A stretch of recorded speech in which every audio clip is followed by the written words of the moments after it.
नहीं। प्रेम, परमेश्वर का प्रेम हमें 5 चीजें हमारे आंखों के सामने होनी चाहिए। वो प्रेम की पहचान, और जिस इंसान के अंदर 5 बातें आ जाएगा और दिख जाएगा, परमेश्वर उसके अंदर वास कर जाएगा। मैंने कहा जिस इंसान के अंदर ये 5 गुण आ जाएगा, परमेश्वर का आत्मा उसके अंदर वास कर जाएगा। आमीन। वो कौन सी बातें? वो प्रेम की बातें जो पिछले संडे को आपने जाना प्रेम, पूरी साल आपने जाना प्रेम, लेकिन प्रेम का पहचान क्या है? किस मनुष्य के अंदर प्रेम आएगा? क्योंकि आप जान चुके हो जहां प्रेम है वहां परमेश्वर है, जहां प्रेम नहीं है वहां परमेश्वर नहीं है। जहां चुगली, निंदा, लड़ाई झगड़े, कहा सुनी, तू मैं होता है, वहां परमेश्वर वास नहीं करते, वहां पे कोई और वास करता है। जहां पे गंदी आदतें, नशा, जुआ, पाप, व्यभिचार जहां भी होता है, चाहे वह स्थान हो चाहे वह शरीर हो, परमेश्वर वहां वास नहीं करता, वहां पे कोई और वास करता है। परमेश्वर वही वास करता है जहां पे प्रेम होता है। हालेलुया। हम सबसे पहले हम लोग नोट करेंगे कुछ वचन को। आप नोट करो, कुलुसियों की पुस्तक, उसका 3 अध्याय, उसका 12, 13, 14। कुलुसियों 3 अध्याय का 12, 13, 14। मत्ती 5 अध्याय, उसका 3 आयत से लेकर 5 आयत तक। फिलिपियो 2 अध्याय, उसका 1 से लेकर 11 आयत तक। नीति वचन 3, उसका 3 से लेकर 3 अध्याय का 34 आयत। पहला पत्रस 5 का 5, आप नोट करते जाना।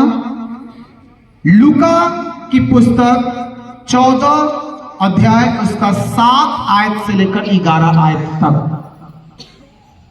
फिलिपियों का पुस्तक 3 अध्याय से 3 अध्याय का 1 से लेकर 4 तक। ये सारी वचन आपने जो नोट किया है, इसको गौर करना, और अगर इस वचन को आप समझ गए तो आपको जो परमेश्वर का पहचान का पहला पाठ, ये पहला अध्याय आपके जीवन में एक नया मोड़ लाएगा। आपके पास एक ज्योति आएगा, और ये ज्योति आपको मार्ग दिखलाएगा, आपको उस मार्ग पे लेकर जाएगा जो मार्ग आप कभी सोचे नहीं होंगे, वहां तक पहुंचा देगा। आमीन। हालेलुया। जो लोग नोट किए होंगे वो तो निश्चित है कि वो पा लेंगे। आमीन। अब जो लोग नोट नहीं किए फिर से दोहरा दो, लिखो फिर से। क्लू 12, 13, 14 क्लूसियों की पुस्तक 3 अध्याय उसका 12, 13, 14, मत्ती 5 का अध्याय का 1 से लेकर 5 तक, फिलिपियों की पुस्तक 2 अध्याय का 1 से लेकर 11 तक, नीति वचन 3 का 34, पहला पत्रस 5 उसका 5, लूका 14 का 7 से 11, फिलिपियो 3 अध्याय का 1 से लेकर 4 तक। Hallelujah, hallelujah. अब हम सब परमेश्वर से प्रेम तो करते हैं, लेकिन सच में प्रेम करते हैं कि दिखावे का प्रेम करते हैं? उसका प्रेम की पहचान क्या है? हम एक पुस्तक को पढ़ते सबसे पहले हम मत्ती की पुस्तक उसका 5 अध्याय उसका 3 आयत को पढ़ेंगे। सब लोग पढ़ो, जिनके पास बाइबल है एक साथ बोल पढ़ोगे। हम 1, 2, 3 बोलेंगे, आप सब एक साथ अपना अपना बाइबल पढ़ना। पहला 5 अध्याय का 3 आयत, 1, 2, 3। धन्य वे जो मन के दिन है, क्योंकि स्वर्ग का राज उन्हीं का है। हालेलुया। हालेलुया। क्या लिखा है? धन्य है वे जो मन के दिन है। मन के दिन है, क्योंकि स्वर्ग का राज उन्हीं का है। हर इंसान स्वर्ग में जाना चाहता है, लेकिन स्वर्ग में कैसे हम जाएंगे किसी को पता नहीं, किसी को पता नहीं। हर इंसान की चाहत होती है मुझे स्वर्ग मिले। स्वर्ग किसको मिलेगा? स्वर्ग हम कैसे पहुंचेंगे? स्वर्ग में जाने का मार्ग कौन है? क्या रास्ता है मेरा?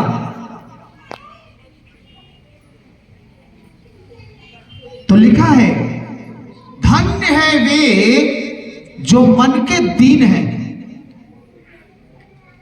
क्योंकि स्वर्ग का राज उन्हीं का है। दीन, दीन का मतलब क्या होता है?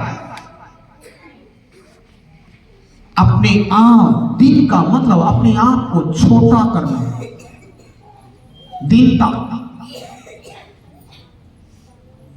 छोटा, जिसको बोलते उसको बोल सकते हैं गरीब। अपने आप को गरीब समझता है, अपने आप को छोटा करता है। वो कभी नहीं स्वर्ग जाता जिसके पास घमंड होता है,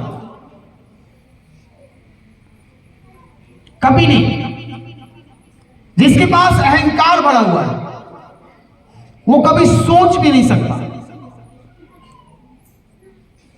और उसके लिए आपको एक वचन और पढ़ना होगा, जो 5 को पढ़ेंगे। क्या लिखा है? वह इस भीड़ को देखकर, यहां पे क्या लिखा है? 5 का 5, धन्य वे जो नर्म है, जो नम्र है, क्योंकि वे पृथ्वी के अधिकारी होंगे। Hallelujah, hallelujah. आज हर इंसान चाहता है कि मेरा स्वर्ग में स्थान होवे और पृथ्वी पे हम बलवान हों, लेकिन कितने लोग स्वर्ग के लायक हैं? कितने लोग पृथ्वी के लायक हैं? आज हम पृथ्वी पे तो सुखी है ही नहीं, तो स्वर्ग में कहां सुख मिलेगा? पृथ्वी पे सुखी क्यों नहीं है? क्योंकि पृथ्वी पे हम अपने शौक को पूरा कर रहे हैं, अपने शौक को पूरा कर रहे हैं। और किस रूप में? पाप के रूप में, पाप के रूप में। और ये पाप हमें गिराते जा रहा है, ये लोभ हमें गिराते जा रहा है, ये नशा गिराते जा रहा है, ये व्यभिचार गिराते जा रहा है, ये चुगली निंदा गिराते जा रहा है, ये लड़ाई झगड़े गिराते जा रहा है। लेकिन स्वर्ग में कौन वास करेगा? जो दीन होगा। और पृथ्वी पे कौन वास करेगा? जो नम्र होगा। नम्रता, नम्र का मतलब ठंडा। बाइबल कहता है कि अगर आपको ऊंचा उठना है तो आपको नम्रता आपके अंदर आना होगा। आप जिस इंसान के अंदर नम्रता आएगी, आप उसको देखेंगे दिन पे दिन वो ऊंचा उठता जाएगा। लेकिन जिस इंसान के अंदर अहंकार आ जाएगा, अगर आपको गिरना है तो एक काम करना, आप घमंड करना शुरू कर दो। जिस दिन जिस इंसान के अंदर घमंड आ गया, आप बर्बाद हो जाओगे। लेकिन आज लोग अहंकार करते हैं, घमंड करते हैं। किसी को पैसे का घमंड है, किसी का धन संपत्ति की घमंड है, किसी का घर का घमंड है, किसी का बेटा बेटियों की घमंड है, संतान का घमंड है, किसी को मान सम्मान का घमंड है, किसी का पढ़ाई एजुकेशन का घमंड है, किसी का किसी और चीज का घमंड है, किसी का पत्नी का घमंड है, किसी का पति का घमंड है। हर इंसान आज अहंकार में गिरते जा रहा है। और जैसे जैसे वो इंसान अहंकार में गिर रहा है, वैसे वैसे उस इंसान के अंदर से नम्रता जाता रहा। और जैसे जैसे उस इंसान के अंदर से नम्रता जा रहा है, वो इंसान घटते जा रहा है। लिखा है, धन्य है वे लोग जो मन के दीन हैं, धन्य है वे जो अपने आप को छोटा करता है। आज इस हॉली क्राइस्ट फायर मिनिस्ट्री में काम सेवा करते करते मेरा 1 साल पूरा हुआ। और आज इस मिनिस्ट्री में टोटल अगर पूरा देखा जाए, आज सर्वे हमने किया, 10,000 लोग इस मिनिस्ट्री को जान चुके हैं मात्र 1 साल में। लेकिन मैंने इस काम को पूरा करने के लिए मैंने कुछ नहीं किया। आज तक मैंने इस मिनिस्ट्री को यहां तक लाने में मेरा कोई योगदान नहीं है, कोई मेहनत नहीं, कुछ भी नहीं। आज यहां से लोग अपनी गवाहियों को ले रहे हैं। ये सारी चीजें, ये सारी व्यवस्था, इसमें मेरा कोई योगदान नहीं है। इस पुलपिट को सजाने से लेकर ये सब कुछ करने में मेरा कोई योगदान नहीं है। अगर पुलपिट सजा रहे हैं तो परमेश्वर ने अपने बच्चों को बुद्धि दिया, वरदान दिया, और आज उनके बच्चे दिन पर दिन बदलाव ला रहे हैं। आज अगर इतनी सारी गवाहियां आ रही है यहां पे, तो ये सारा का सारा योगदान हमारी नहीं है, बस पवित्र आत्मा की है, परमेश्वर की है। हालेलुया। मैंने आज तक कुछ नहीं किया। मैं परमेश्वर से कहता हूं, परमेश्वर मुझे सेवा करने का मौका दे तो सही। लेकिन वो कहता है बस तुझे मैं जैसे कह रहा हूं वैसे कर। आज दुनिया में लोग अगर किसी का कोई काम कर देता है तो घमंड आ जाता है कि मैंने ये काम कर दिया, इसकी वजह से वो आगे बढ़ गया। अगर आपका बिजनेस में कोई साथ दे दिया, आप अगर किसी को साथ दे दिए, तो आपके मन में आ जाता है मेरे वजह से इसका बिजनेस बढ़ गया, मेरे वजह से इसको नौकरी लग गया, मेरे वजह से ये मिनिस्ट्री आगे बढ़ गया, मेरे वजह से ये आदमी चमक गया। जिस दिन आपके अंदर मैं आ जाएगा कि मैंने ये किया और मेरे वजह से ऐसा हो गया, उस दिन से आपका पतंग कटना शुरू हो जाएगा। धन्य है वे लोग जो नम्र हैं, क्योंकि पृथ्वी की अधिकारी वही होंगे। आपने किसी को भला किया, अच्छी बात है, परमेश्वर आपके लिए स्वर्ग में स्थान खोल देगा। लेकिन आपने जैसे ही कहा यह व्यक्ति मेरी वजह से ऐसा हो गया, उस इंसान को परमेश्वर आगे बढ़ाएगा, लेकिन आप घट जाओगे।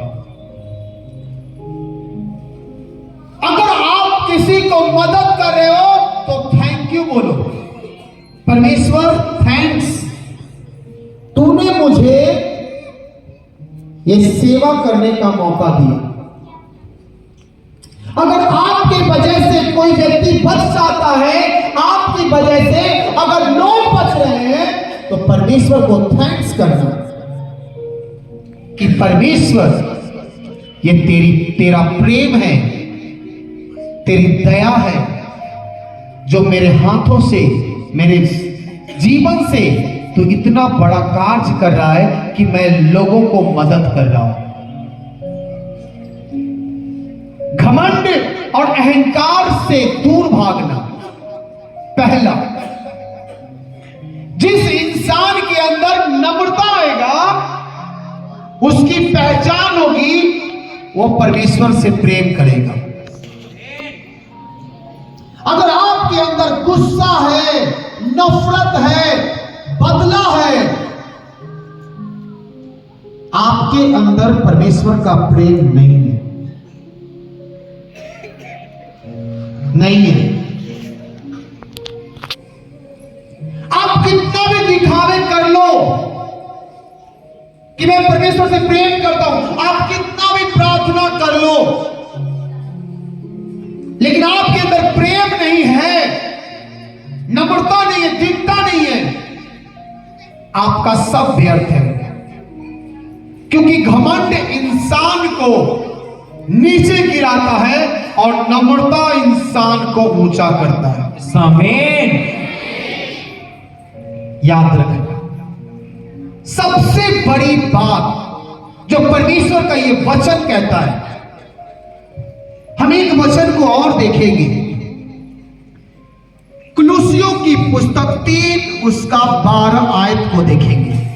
कुलुसियों 3 उसका 12 आयत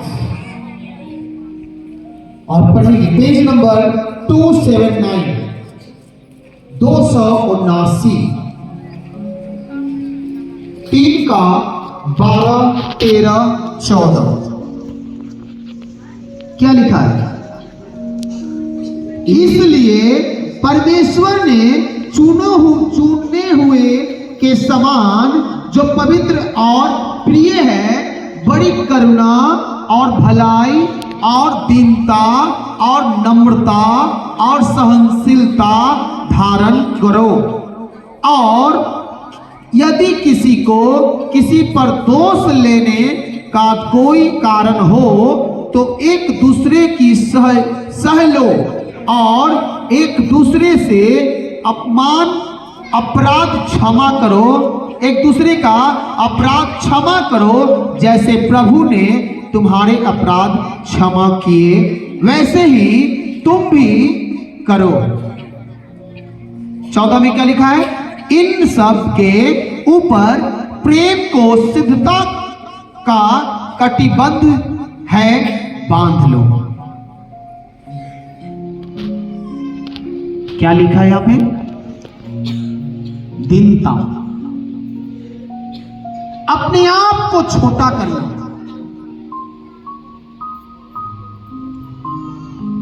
कोई काम नहीं करेगा आपका कि आप कितना पढ़े ले, आप पीएचडी क्यों ना करे हुए हो, कोई काम नहीं करेगा पीएचडी आपका।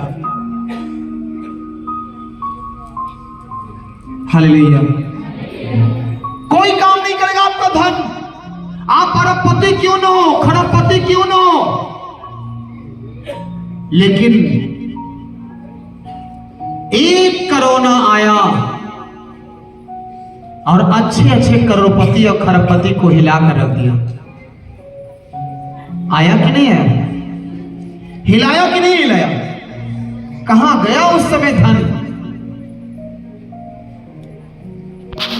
आप बड़ा बिजनेसमैन हो, एक महामारी सारे बिजनेसमैन वालों को अहंकार को तोड़ दिया। एक महामारी बड़े बड़े लेवल के लोगों जो अहंकार में थे, अहंकार तोड़ दिया। जो लोग अपने आप को ताकतवर समझते थे, आज उनकी ताकत एक महामारी जीरो कर दी। इसलिए कभी भी आप अहंकार मत करना।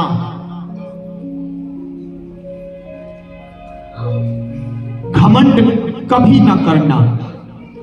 इसीलिए लिखा है, इसलिए परमेश्वर के चुने हुए के समान जो पवित्र और प्रिय है,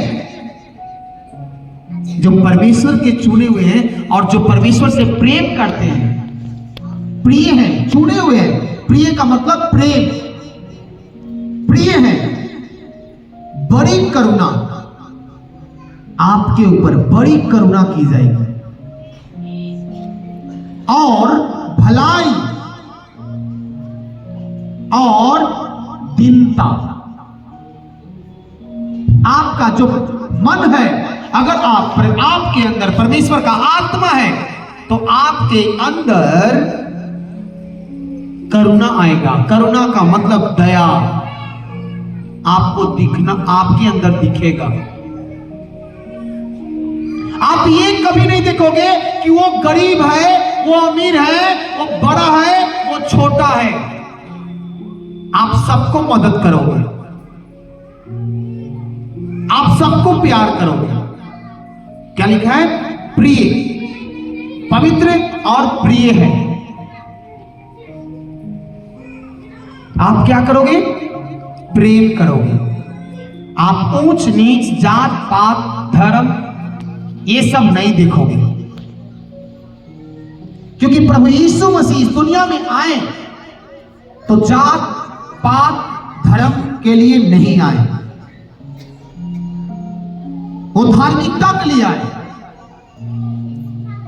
और धार्मिकता पवित्रता से होती है, पाप से नहीं होती है।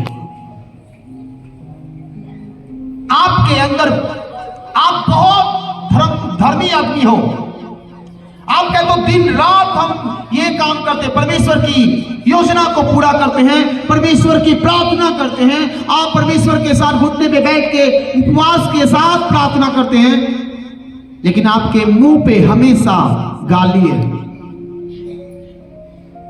बेकार है। आप दूसरे को देखना नहीं चाहते हो, वो सब व्यर्थ है। आप गंदे फिल्में देख रहे हो, सब व्यर्थ है।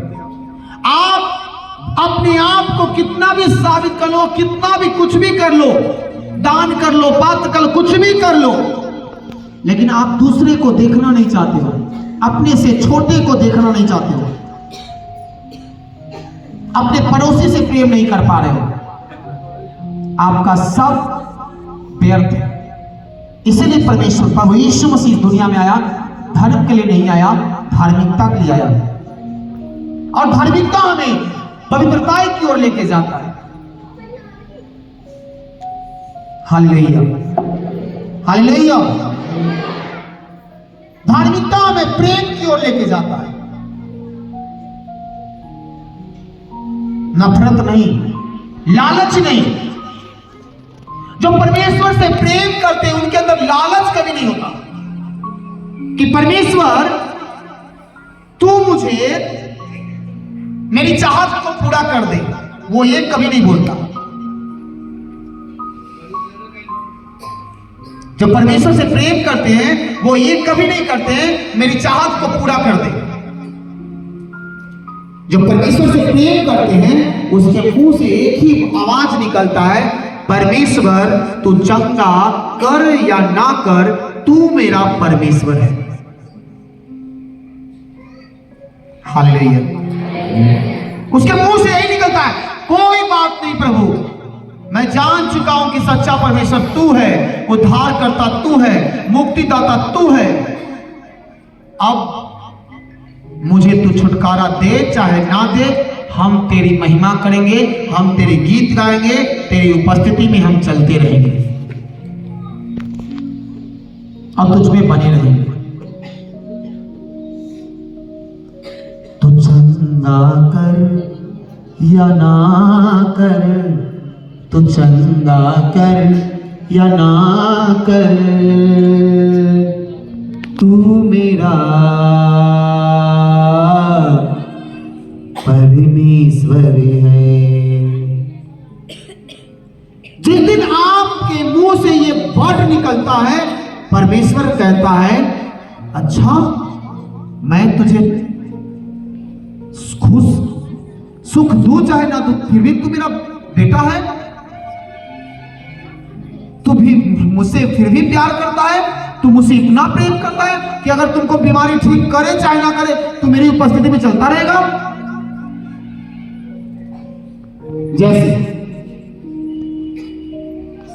अब्राहम 99 साल तक उनका कोई बेटा नहीं, लेकिन परमेश्वर ने कहा था, क्या कहा था अब्राहम से कि मैं तेरा वंश समुद्र के रेत के समान कर दूंगा। क्या कहा था उसने? मैं तेरा वंश आकाश के तारों के समान कर दूंगा। कभी अब्राहम ये नहीं कहा कि परमेश्वर हम 99 साल के हो गए, मेरी पत्नी 90 साल की हो गई और तू अब तक तू बच्चा नहीं दिया, तू झूठा है। ये कभी नहीं बोला। उसने कहा तो चंगा कर या ना कर, तू वंश दे या ना दे, तू मेरा परमेश्वर है। और क्या हुआ? अब्राहम को 99 साल में पुत्र जन्म। कितने लोगों को पता है कि अब्राहम का बच्चा जन्म लिया बुढ़ापे में? जो लोग बाइबल पढ़े हैं उनको पता है। हालेलुया। सारा 90 साल की मां बनी। जरा सोचो, 90 साल में एक इंसान बुजुर्ग हो जाता है, उसका कुछ नहीं होता। और परमेश्वर की करुणा, दया, महिमा, क्योंकि वो प्यार करता है, वो प्रेम करता है। वो कहता है कि मैं अपने बच्चों को कभी भी उदास ना होने दूंगा। क्योंकि एक मनुष्य के अंदर इतनी समझ होती है कि अपने बच्चे को उदास नहीं देख सकता। एक मनुष्य की इतनी समझ होती है कि वो अपने बच्चे को कभी भी रोते नहीं देख सकता। वो तो मेरा स्वर्गीय पिता है जिसने मुझे इस धरती पर भेजा है। वो कैसे मुझे दुखों में, बीमारियों में, परेशानियों में छोड़ सकता है? नहीं छोड़ सकता। लेकिन कब? जब उसके हम प्रेम में बने रहेंगे, जब उसके वचनों को फॉलो करेंगे, दीनता के साथ चलेंगे, लोगों के ऊपर करुणा करेंगे, भलाई करेंगे, नम्र बनेंगे। अगर आपको कोई गाली दे दिया कल, क्या करोगे? आप लड़ जाओगे। तब आपके अंदर परमेश्वर का आत्मा नहीं है। लोगों ने मुझे गाली दिया, लोगों ने मुझे सरापा, लोगों ने मुझे तिरस्कार किया, लोगों ने मुझे बदनाम किया, लोगों ने मुझे क्या नहीं किया। पता है, अगर मेरे जगह आप होते ना, आप जानते हो क्या करते? बहुत बड़ा कांड कर देते। कितने लोगों को ये बात पता है? देखो, कुछ लोगों को पता है, सीधा पता है कि मेरे जगह क्या क्या नहीं हुआ। देखो, मैं चेहरा तक नहीं देख रहा हूं, लेकिन सब लोगों को पता, कुछ लोगों को पता है। हालेलुया। लेकिन पता है मैंने क्या किया? मैंने प्यार किया। लोग मुझे बदनाम करने के लिए इंटरनेट का यूज किया, फेसबुक का यूज किया। लोग मुझे गिराने के लिए मीडिया का इस्तेमाल किया। लोग मुझे गिराने के लिए पब्लिक का इस्तेमाल किया। लोग मुझे गिराने के लिए साजिश करा।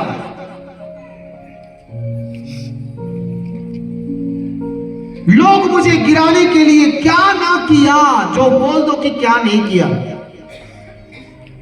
लेकिन मेरा आत्मा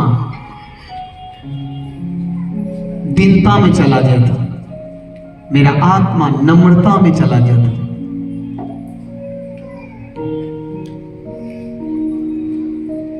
हालेलुया। और आज देखो,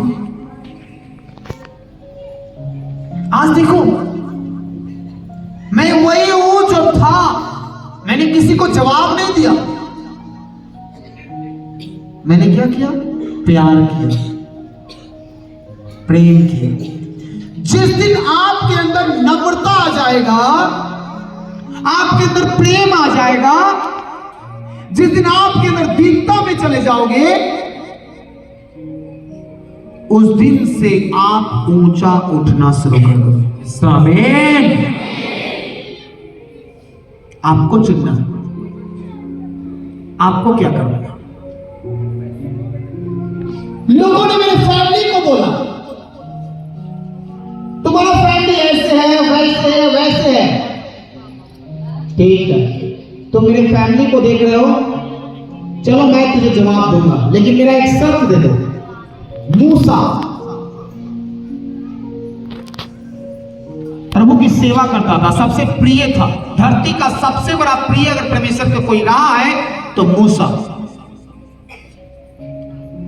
लेकिन वो थथलाता था। और आज तक कभी भी परमेश्वर से उसने कभी नहीं कहा कि परमेश्वर तू मेरी थथलाहट को पहले दूर कर दे, तब मैं तेरी सेवा करूंगा। मूसा ने कहा, ठीक है प्रभु, अगर तेरी इच्छा है कि मेरे द्वारा इजरायली लोगों को छुड़ाया जाए तो मैं काम करने के लिए तैयार हूं, लेकिन मुझे एक अगुवा दे पहले, क्योंकि मैं अकेला नहीं कर सकता। तेरी सेवा अकेला बस की बात नहीं है। अगर तेरी सेवा अकेला होता तो मैं करता, लेकिन मुझे एक अगुवे की जरूरत है। और परमेश्वर ने मूसा को अगुवा दिया। किसको दिया? किसी को पता है? मूसा का भाई हारून को अगुवा बनाया। और जैसे जैसे मूसा हारून को बोलता था, वैसे वैसे मिस्र के राजा को हारून बोलता था। क्योंकि मूसा राजा से नहीं बात करता था, क्योंकि राजा अहंकारी था और मूसा थथलाता था, और सारी बातें इसको बताता था हारून को, और हारून मिस्र के राजा से बात करता था, फिरौन से बात करता था। अब मुझे बताओ, उसी मूसा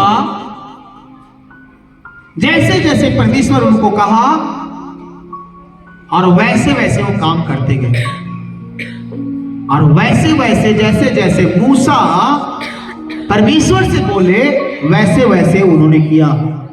मूसा की एक आवाज पे समुद्र को 2 भाग कर दिया। मूसा की एक आवाज पे पत्थर से पानी निकाल दिया।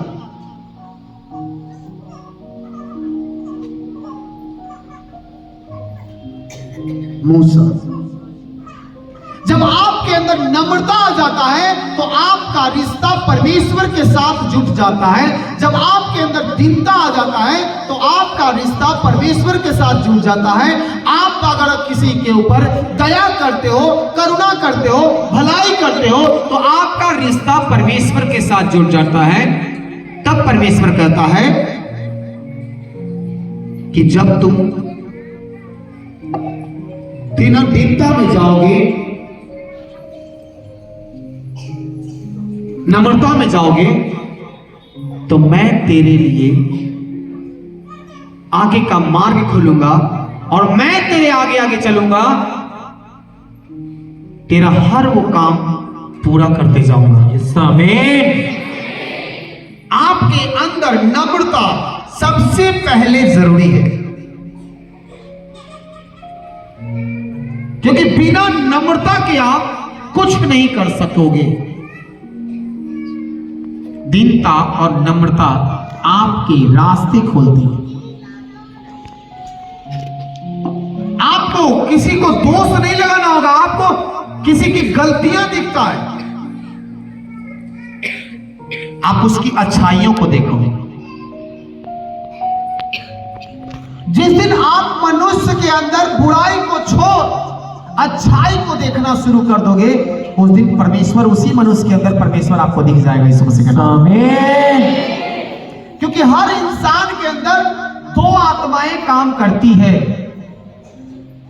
एक आत्मा परमेश्वर की तरफ से होता है और एक किसी और की तरफ से होता है। आप किसको देखते हो? आप जिस आंख से जिसको देखोगे आपको वही नजर आएगा। आप दूसरे को दोष लगा रहे हो, ठीक है, वो गुनाहगार है, वो पापी है। प्रभु यीशु मसीह के पास एक औरत आई थी, सामने स्त्री, व्यभिचार करते हुए पकड़ी गई। लोगों ने उसको पकड़ के यीशु मसीह के पास लेके आया और कहा, ए सुनो, देखो ये स्त्री व्यभिचार करते हुए नंगे हाथों पकड़ी गई है, इसको सजा क्या दोगे? इसको पत्थर से तुम पहले पे मारो। लोगों ने बोला। प्रभु यीशु मसीह ने क्या किया? कहा ठीक है, इसको हम सजा देंगे, लेकिन एक शर्त है, तुम में से कोई भी जो पवित्र है, जो कभी किसी ने पाप नहीं किया है, सबसे पहले वही इस स्त्री पे ऊपर पत्थर मारेगा। प्रभु ने बोला था। कितने लोगों को बात पता है? कुछ लोगों को पता है। प्रभु यीशु मसीह ने कहा, जो पवित्र है, जो कभी कोई पाप नहीं किया है, वही लोग सबसे पहले इसके ऊपर पत्थर फेंकेगा। लोगों ने क्या किया? क्या किसी ने पत्थर उस पे ऊपर चलाया? सारे लोगों ने पत्थर फेंक दिया और लोग अपने अपने रास्ते चले गए। एक भी आदमी नहीं लड़ा। तब वो स्त्री प्रभु के पास आए। प्रभु ने कहा, क्या तुझे किसी ने पत्थर नहीं मारा? उसने कहा, नहीं प्रभु, किसी ने नहीं मारा। जा, मैं भी तुझे नहीं मारता, जाओ मैं तुझे माफ करता हूं, लेकिन सुन, फिर से पाप मत करना। प्रभु यीशु मसीह ने क्या कहा? फिर से तुम पाप मत करना। आप अगर किसी के ऊपर दोष लगा रहे हो, आप उसके अंदर बुराई को देखते हो, तो देखने से पहले अपनी आंख को पहले जांचो। क्या तुमने कभी ऐसा गलती नहीं किया? क्या तुमने कोई ऐसा गुनाह नहीं किया? क्या तुमने कभी पाप नहीं किया? क्या तुम्हें सजा दिया गया? तुम्हें माफ किया गया? तो तुम भी, आप में से अगर कोई आप में से कितने लोग जो हो यहां पे बैठे हुए जो कभी पाप नहीं किया? हाथ उठाओ। कभी कोई पाप नहीं किया? कोई पाप नहीं, किसी को गाली तक नहीं दिया, किसी को लिए बुराई तक नहीं सोचा, कोई एक आदमी है? सब लोगों ने पाप किया। आपके साथ क्या किया गया? माफी दिया गया। हालेलुया। क्या लिखा यहां पे 13 में? और यदि किसी को किसी पर दोष देने का कोई कारण हो तो एक दूसरे की सह लो और एक दूसरे के अपराध क्षमा करो, जैसे प्रभु ने तुम्हारे अपराध को क्षमा किया। दीनता, नम्रता। बहुत सारे लोग बोलते हैं कि पापा जी आपके साथ लोग ऐसे ऐसे व्यवहार कर देता है, लेकिन आज तक आपने कुछ नहीं बोला, और इसी का फायदा लोग उठाते हैं। मैंने एक ही चीज कहा, अरे मेरे साथ उसने बुरा किया, क्या किया? जरा इधर एक नजर मोड़ के देखना, इस क्रूस को देखना। इस क्रूस पे एक इंसान है, एक मनुष्य है। इसका क्या गुनाह था? इस क्रूस को देखो। एक आदमी नजर आ रहा है इस पे? कितने लोगों को दिखाई दे रहा है? एक आदमी लटका हुआ इस पे, देखो कितने लोगों को दिखाई दे रहा है? देखो, जो सीधा और जिसको दिखाई दे रहा है इस क्रूस पे, दिखाई दे रहा है? इस क्रूस पे एक आदमी है जो लटका हुआ है। इसका क्या गुनाह था? कोई गुनाह था? इसके ऊपर क्या नहीं इसके ऊपर बीता? लोगों ने इसके ऊपर थूका, लोगों ने इसको गाली दिया, लोगों ने इसको बदनाम किया, लोगों ने इसको कोड़े मारे, लोगों ने इसको कांटों का ताज पहनाया, लोगों ने इसको क्रूस पे टांग दिया, हाथों में कीले ठोक दिए, पैरों में कीले ठोक दिए, पैर की हड्डियों को तोड़ दिया, शरीर को लहूलुहान कर दिया। फिर भी इसने अंत में क्या कहा? हे पिता, इसे माफ कर देना, इसको पता नहीं है कि ये क्या कर रहा है। हालेलुया। अक्सर लोग कहते हैं कि आप इतना माफ करते हैं, इसके कारण लोग फायदा उठाते हैं। तो सुनो, मेरा बाप इतना नम्र था ना, मेरा बाप इतना दीन था, उसने मेरे लिए सह लिया, मेरे खातिर सह लिया।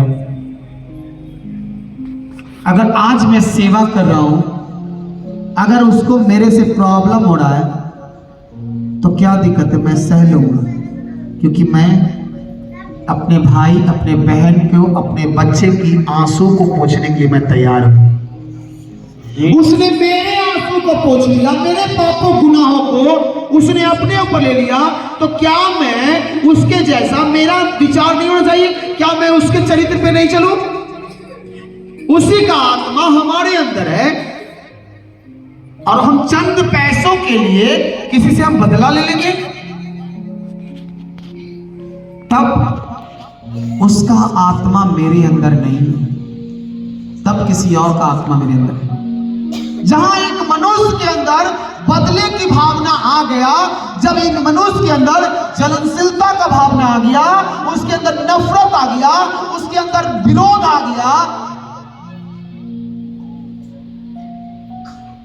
उसके अंदर पिता का प्रेम नहीं है, वो किसी और का है।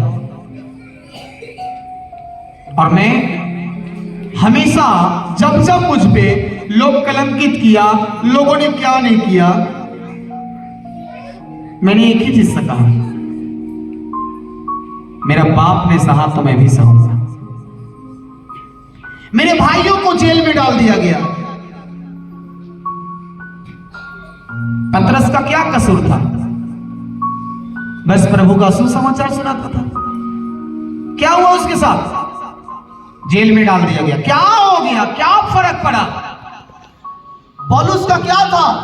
पौलुस को जेल में डाल दिया, प्रभु का सुसमाचार सुनाने लगा। जिस समय पौलुस पाप करते थे, उस समय लोगों ने कहा बहुत अच्छा, बहुत अच्छा, साउल बहुत अच्छा है, साउल बहुत अच्छा है, साउल बहुत अच्छा है। और जिस दिन साउल पाप को छोड़ दिया और प्रभु का सुसमाचार सुनाने लगा, लोगों ने उसको जेल में डाल दिया। क्या हुआ? जेल से बाहर निकला तो पौलुस के अंदर क्या निकला? बड़ा सामर्थ्य के साथ निकला। तो लोगों ने जितना लोगों को सताया है, उतना सामर्थ्य बन गया। लोगों ने प्रभु को मार दिया, वो फिर से जी उठा। आज सारी दुनिया में अगर धरती पे कोई मरने के बाद जिया है, मृत्यु पर अगर कोई विजय पाया है, तो एक ही पाया, दूसरा कोई नहीं है। मृत्युंजय अगर बना है तो मृत्युंजय किसको बोलते हैं? जो मृत्यु पे विजय पा लिया, जो मर के जिंदा हो गया। और एक ही है, यीशु। 3 दिन के बाद मारा गया, गाड़ा गया, और तीसरा दिन क्या हुआ? जी उठा। उसी को कहते हैं मृत्युंजय, जो मृत्यु पे विजय पा गया। हालेलुया। क्या फर्क पड़ता है? बस क्या प्रभु यीशु मसीह ने किसी को गाली दिया, किसी को उल्टा जवाब दिया, किसी को डांटा, मारा, पीटा?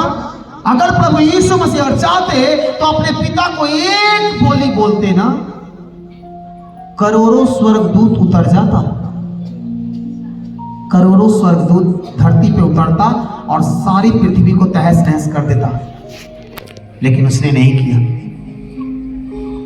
क्योंकि वो प्रेम करता था। क्योंकि बाइबल कहता है कि परमेश्वर ने इस जगत से ऐसा प्रेम किया कि अपना इकलौता पुत्र, अपना इकलौता बेटा हमारे लिए धरती पर भेज दिया, और उसने हमारे लिए सूली पे चढ़ गया। इतना प्रेम किया इस जगत से। उसने ये नहीं कहा कि मैं क्रिश्चियन से प्रेम किया, उसने इस जगत से प्रेम किया, और इस जगत में सब है, सबसे प्रेम किया। इसी वजह, यही वजह है कि जब जहां परमेश्वर की वचन होता है, वहां पे कोई हिंदू, कोई मुस्लिम, कोई सिख, ईसाई, सब एक साथ बैठते हैं, क्योंकि परमेश्वर ने सबके लिए आया। Hallelujah, hallelujah. क्या? अगर आप दोष लगाओगे तो तुम पे भी दोष लगाया जाएगा, अगर तुम क्षमा करोगे तो तुम्हें क्षमा किया जाएगा। आमीन। 14 में क्या है? इन सब के ऊपर प्रेम को, जो सिद्धता का कटिबंध है, बांध लो। प्रेम, प्रेम क्या है? प्रेम। क्या आपके अंदर प्रेम है? अगर आपके अंदर प्रेम है तो आप अपने शत्रुओं से प्रेम करोगे, क्योंकि बाइबल मत्ती में लिखा है, मत्ती 6 में क्या लिखा है? अपने शत्रुओं से क्या करो, और अपने सताने वाले क्या करो? प्रार्थना करो, अपने बैरियों से प्रेम करो और सताने वालों के लिए प्रार्थना करो। लड़ो नहीं। संसार ने हमें एक ही चीज सिखलाया, आंख के बदले आंख, हाथ के बदले हाथ, सर के बदले सर, बदले की भावना सिखलाया। सब लोगों ने हमें तलवार, लाठी, धनुष उठाने के लिए सिखाया, लेकिन एक ही है धरती पे आया जो प्रेम करने के लिए सिखलाया, शत्रु से प्रेम करने के लिए सिखलाया। हालेलुया। आपको क्या करना है? प्रेम करना। आपके अंदर क्या होना चाहिए? नम्रता होना चाहिए। आपके अंदर क्या होना चाहिए? दीनता होना चाहिए। आपका स्वभाव कैसा होना चाहिए? भलाई करने वाला। आपके अंदर करुणा होना चाहिए, दया होना चाहिए। मैंने पिछले सप्ताह में बताया था कि जो आने वाला 5 सप्ताह होगा आपके लिए बेहतरीन दिन होगा और आप एक नया मनुष्य बनने जा रहे हैं यीशु मसीह के नाम में। आमीन। आज से 5 सप्ताह मैंने कहा था कि मिस मत करना, चाहे वो वीरवार हो, चाहे वो संडे हो। Hallelujah, hallelujah, hallelujah. तैयार रहो अपने आप को। बहुत सारे वचन मैंने बोला, पूरा नहीं हो पा रहा। संडे को और भी पाठ है इसी पे, जो पूरा किया जाएगा। क्यों नम्रता में रहना है, क्यों दीनता में जाना है? अगर जान जाओगे, हाँ, अब तक जो घमंड आपके अंदर था, अहंकार था, आप जिस दुखों में थे, तकलीफों में थे, जान जाओगे कि आप अगर घमंड करोगे तो क्या रिजल्ट मिलेगा। आप बहुत बहुत गंभीरता में चले जाओगे कि मैंने ऐसा क्यों किया आज तक, क्यों मैं एक दूसरे से लड़ता हूं। अगले संडे को हम बात करेंगे कि अगर आप नम्रता में जाएंगे, अगर आप दीनता में जाएंगे, अगर आप प्रेम में जाएंगे, आप भलाई करेंगे, तो रिजल्ट इसका क्या मिलेगा। जितना वचन लिखाया गया है आप पहले पढ़ना,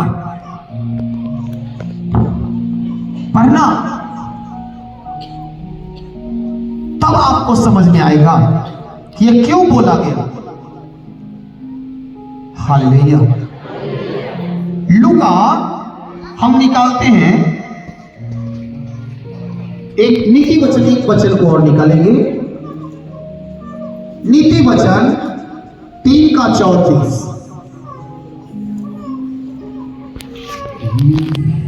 नीति वचन 3:34 पढ़ेंगे। ठट्ठा करने वालों से वह नीचा ठट्ठा करता है और दीनों पर करुणा करता है। Hallelujah, hallelujah. क्या करता है? ठट्ठा करने वालों से वह निश्चय ठट्ठा करता है। अगर आप दूसरों को सताओगे, चिंता मत करो, वो आपको सताने वाला आपसे भी मजबूत खड़ा कर देगा। आप दूसरे को गाली दोगे, आपके सामने ऐसा वो खड़ा कर देगा कि आपको गाली ही नहीं देगा बल्कि पीटेगा भी। क्यों? क्योंकि आप बेकसूर में अपने अहंकार के कारण, अपने घमंड के कारण, अपने अभिलाषा के कारण, अपने आप को सही साबित करने के कारण आप किसी को, बेकसूर को आप सता रहे हो। इसलिए उसने कहा ठट्ठा करने वालों से वह निश्चय ठट्ठा करेगा। वो ठट्ठा करेगा, वो हंसेगा। आप किसी को गाली दे रहे हो, किसी को श्राप दे रहे हो, आप तो श्राप दे के रह गए, गाली दे के रह गए, आपको पीटने वाला तैयार हो जाएगा। और फिर आप कहोगे कि इस इंसान को तो हमने कुछ नहीं बिगाड़ा था, ये मेरे को क्यों बिगाड़ दिया। तब याद करना कि तुम भी किसी को बेकसूर में कभी न कभी गाली दिए थे। अगर आज आप किसी का रुपया ले लेते हो, अपने पेट अपने पॉकेट को भरने के लिए किसी से 2 रुपया ठग लेते हो, चिंता मत करो, वो 2 रुपया आज आप ठगे हो, कल 200 रुपया तुम्हारा निकलने वाला है। अगर आज 200 रुपया किसी से ठगे हो, कल 20,000 तुम्हारा निकलने वाला है। अगर आज तू किसी को 20,000 लिए हो, तो कल तुम्हारे घर से 2 लाख निकलने वाला है। जानते हो कैसे निकलेगा? वो ऐसा करेगा कि तुम्हारे घर में जिंदगी भर दवा जाते रहेगा। क्या कर लोगे? वो शैतान को छूट दे देगा, जाओ मेरा बेटा नहीं है, क्योंकि वो लोगों को ठगता है। और मालूम चलेगा कि घर में किसी को कैंसर हो गया, घर में किसी को शुगर हो गया, घर में किसी को थायराइड हो गया। अब जिंदगी भर दवा खाते रहो।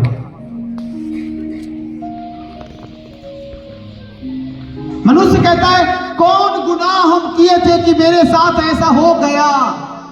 याद करो, तूने शायद किसी के ऊपर दया नहीं किया होगा। वो बेकसूर था, लेकिन तू उस पर दया नहीं किया।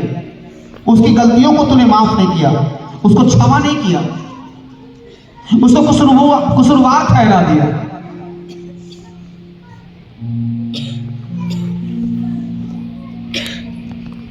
हालेलुया।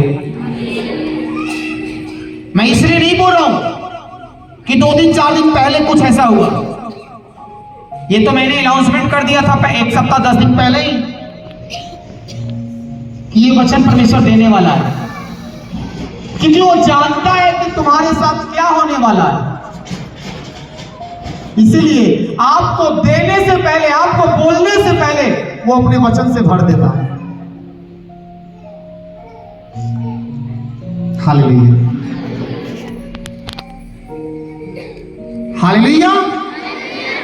आपको अपने आप को पवित्रताई में लेके जाना है, पापों से दूर भागना, अपने आप को दीनता में लेके जाना है, दीनता में, नम्रता में लेके जाना है।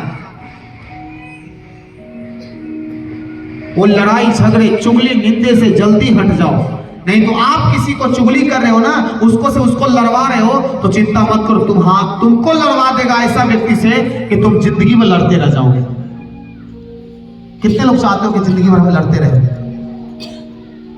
तो एक दूसरे से लड़ना बंद कर दो, एक दूसरे से झगड़ना बंद कर दो, एक दूसरे को गाली देना बंद कर दो, एक दूसरे से नफरत करना बंद कर दो। अगर आप चाहते हो, क्या चाहते हो? आप में से कितने लोग चाहते हो कि लोग हमसे प्रेम करें? हाँ तो उठाओ। सारे लोग चाहते हो कि मेरा पड़ोसी मुझसे प्रेम करे, मेरा परिवार मुझसे प्रेम करे, मेरा रिश्तेदार मुझसे प्रेम करे। कितने लोग चाहते हो? सारे लोग चाहते हो। तो मैं आपसे कहता हूं, आज से तुम भी अपने शत्रुओं से जाकर प्रेम करो। जितने लोग आपको सताया है, सबको माफ कर दो। 2023 में सबको माफ कर दो। भाई मैं तुझे माफ किया, जाओ, तेरी गलती क्षमा हुई, तूने मुझे गाली दिया था, जाओ, मैंने तुझे चुगली किया था, जाओ, मेरी गलती थी, मैंने चुगली करके तुमको लड़वा दिया था।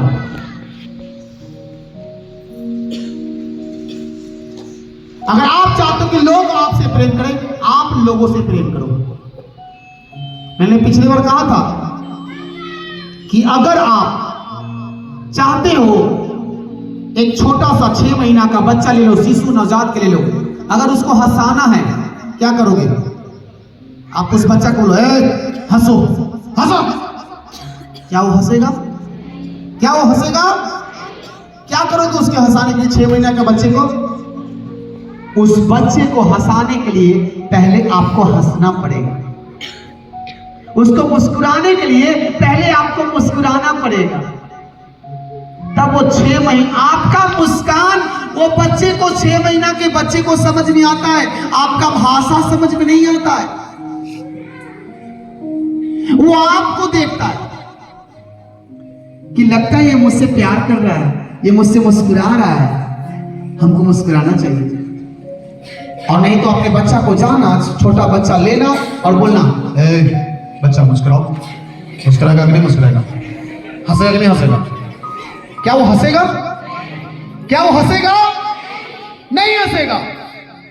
यानी कि वो 6 महीना का बच्चा जिसका कोई ज्ञान नहीं है, कोई नॉलेज नहीं है, वो दुनिया को अभी तक कुछ नहीं जानता, लेकिन उसको इतना पता है कि ये आदमी मुस्कुरा रहा है तो हमको भी मुस्कुराना चाहिए। उसी तरीके से अगर आप चाहते हो कि लोग मेरा सम्मान करे, लोग मुझसे प्रेम करे, लोग मुझे माफ करे, लोग मुझे अच्छा कहे, आप लोगों को अच्छा कहना सीख जाओ, आप लोगों से प्रेम करना सीख जाओ, आप लोगों को इज्जत देना शुरू कर दो, सम्मान देना शुरू कर दो, सब कुछ आपके पास आएगा यीशु मसीह के नाम में। मैंने कहा आपका खोया हुआ हर वो चीज वापस आएगा यीशु मसीह के नाम में। आपका बंद रास्ते खुल जाएगा यीशु मसीह के नाम में। आपके बिखरे हुए परिवार आपके पास आ जाएगा यीशु मसीह के नाम में। आपका बिखरा हुआ दोस्त आपके पास आएगा यीशु मसीह के नाम में। आपका फैमिली आपके पास आएगा यीशु मसीह के नाम में। आप करके देखो। मैंने किया है, मैंने ये काम किया है। जिस समय लोगों से मैं नफरत करता था, अपने फैमिली से नफरत करता था, सारे फैमिली मुझसे बैर करना सीख गए, सारे लोग मुझसे बैर किया, लोग हमसे पूरा परिवार दूर हो गया, यहां तक कि माता पिता भाई बहन परिवार रिश्तेदार बीवी बच्चे तक पर सब दूर हो गए थे, क्योंकि मैं लोगों से नफरत करता था। सब कुछ खत्म हो गया था। एक दिन आया, किसी ने मुझे यही बातें बताया, परमेश्वर के दूत ने मुझे ये बातें कहा कि बेटा तुम्हें जो चाहिए, तुम जो चाहते हो कि मेरे साथ लोग ये करें, आप वो करना शुरू कर दो। रियलिटी यही हुआ कि 1 साल के अंदर में मैंने लोगों से इतना प्रेम करना सीख गया, इतना प्रेम करना सीख गया, इतना प्रेम करना सीख गया। आज जो लोग मुझसे नफरत करते थे, मेरे परिवार वाले, मेरे रिश्तेदार वाले, आज वही लोग कहते हैं तू बहुत अच्छा हो गया, और लोग मिलने के लिए आ रहा है। Hallelujah, hallelujah. आप अच्छा बचा। आगे की जो बचा हुआ वचन है, जो हम संडे को बात करेंगे इसी पार्ट से, जो आपको बताया, आज बताया गया कि आप ये काम करो तो तुम्हारे अंदर बदलाव आएगा। लेकिन अगर आप इस काम को पूरी रीति से करोगे और आप मानोगे, आपका सब कुछ बदल जाएगा यीशु मसीह के नाम में। आमीन। और अगले पार्ट हम इसी विषय पे बात करेंगे। पार्ट 2 में हम तो सोचे थे कि इसको 5 ही सप्ताह में खत्म करें, 5 मीटिंग में खत्म करें, लेकिन परमेश्वर कह रहा है कि रुक, अभी और की जरूरत है। हम अगले पार्ट में हम जब बात करेंगे संडे को, अब जब भी आना तो डायरी और पेन के साथ आना, क्योंकि ये मैंने कहा 5 सप्ताह आपके लिए बहुत ही इंपॉर्टेंट पॉइंट आपको मिलने वाला है। आमीन। और आप ये काम करोगे, आपका परिवार बदल जाएगा यीशु मसीह के नाम में। यस, मैंने कहा आपका परिवार बदल जाएगा इस मसीह का नाम। आमीन। हालेलुया। हालेलुया। सारे लोग अपने हाथों को उठाओ 2 मिनट। परमेश्वर मुझे अपने जैसा बनाओ, अपना मान सम्मान मुझे दे। परमेश्वर मुझे अपना प्रेम का आत्मा मेरे अंदर भर दे, नम्रता की आत्मा भर दे, दीनता का आत्मा भर दे, ताकि तेरे वचन को मैं पूरा करूं और पिता तेरा बेटा और तेरी बेटी बनकर रहूं। मेरे अंदर से सारी बुराइयों को काट दिया पिता। मुझे विश्वास है कि आज का ये वचन मेरे जीवन में 100 गुना फलों को लेके आएगा और हमारे जीवन में बड़े स्तर से काम करेगा, प्रभु यीशु मसीह के नाम में आमीन। अपनी ऑफरिंग अपनी